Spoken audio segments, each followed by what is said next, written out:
వాళ్ళు ఏ టైంలో ఎక్కువగా ఈ సిమ్టమ్స్ సివియారిటీ లెవెల్లో పెరుగుతున్నాయి అని వాళ్ళు అనుకొని వాళ్ళు అవాయిడ్ చేయకుండా వెంటనే ట్రీట్మెంట్కి వెళ్ళాల్సింది ఎటువంటి స్టేజ్లో?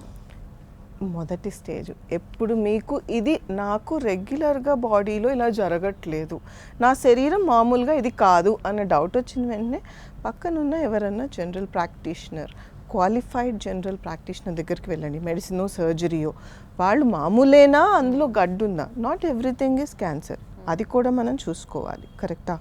సో ఆ గడ్డ ఏదైతే ఉంది అని వాళ్ళు ఎవరన్నా చూస్తే అప్పుడు మిమ్మల్ని మా దగ్గరికి పంపిస్తారు.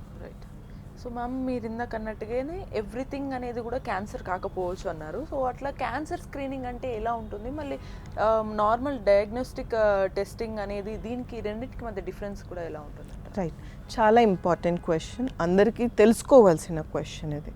స్క్రీనింగ్ అంటే ఒక ఆరోగ్యవంతమైన పరిస్థితి ఉన్న పాపులేషన్లో మనం వెళ్ళి పేషెంట్ని పరీక్ష చేసి ఏమన్నా ఇబ్బంది ఉందా అని తెలుసుకోవడం స్క్రీనింగ్. ఓకే. డయాగ్నోస్టిక్ టెస్ట్ అంటే నాకు బాలేదు, నాకు ఇబ్బందిగా ఉంది అని పేషెంట్ తనంతట తాను వచ్చి లేదా ఎవరో పంపిస్తే వచ్చి నాకు ఇబ్బంది ఉంది పరీక్ష చేసుకుంటాను అని రెండిటికి వ్యత్యాసం అక్కడ మనకు వస్తుంది. ఈ క్యాన్సర్ సంబంధించి అసలు మనకు వస్తున్నా రాకపోయినా ఆ సిమ్టమ్స్ ఏవైనా రెగ్యులర్గా వాళ్ళ లైఫ్ స్టైల్లో ఎన్ని డేస్ ఆర్ ఎన్ని మంత్స్కి ఒకసారి రెగ్యులర్ ఈ క్యాన్సర్ చెకప్స్ అనేవి చేయించుకోవాలంటారు?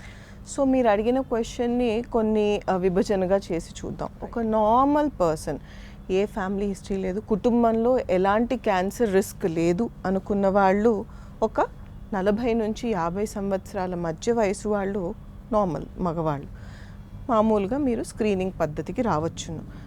మీకే గవర్నమెంట్ వాళ్ళు వచ్చి స్క్రీన్ చేసే ప్రోగ్రామ్స్ చాలా ఉన్నాయి, వాటిలో చేసుకోవచ్చును. లేదా మా లాంటి హాస్పిటల్స్కి వస్తే మేము చేసి పెడతాం. ఆడవాళ్ళల్లో యూజువల్లీ ముఖ్యంగా బ్రెస్ట్ క్యాన్సర్ కోసం మనం ఇలాంటి తనిఖీ ఈ స్క్రీనింగ్ చేసే పద్ధతులు యూజువల్లీ 40 ఏళ్ల నుంచి స్టార్ట్ చేస్తే మంచిది. సర్వైకల్ క్యాన్సర్కి సంబంధించి మనం దగ్గరగా ఒక 20 నుంచే చేసుకోవచ్చును. ఎందుకంటే సర్వైకల్ క్యాన్సర్ కొంచెం డిఫరెంట్. ఒక వైరస్, హెచ్పివి అనే ఒక వైరస్ మన బాడీలో ఒక యూజువల్లీ ఒక ఫస్ట్ సెక్షువల్ ఎక్స్పోజర్ తర్వాత వస్తుంది, మొదటి సంక్రమణ తర్వాత వస్తుంది అది మనకి. సో అది అలా అలా అలా అలా వృద్ధి చెంది బాడీలో ఎన్నో ఏళ్ల తర్వాత అది గడ్డలాగా బయటపడుతుంది.